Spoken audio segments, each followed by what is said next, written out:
এই মহান বিজয় দিবসের শুভেচ্ছা আবৃত্তি করে শোনাচ্ছি কবি অজিত রায় ভজনের লেখা কবিতা মায়ের ছেলে।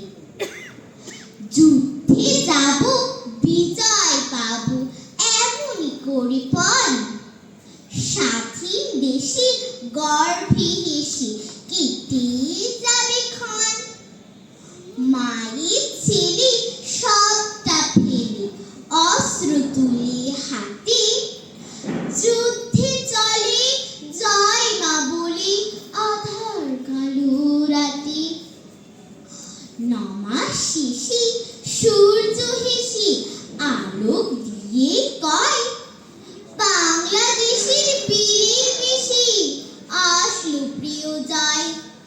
যুদ্ধ গেল বিজয় এলো, মায়ের ছেলে কই? দু চোখ বুঝে ছেলে খুঁজে অশ্রু ঝরে ওই ধন্যবাদ।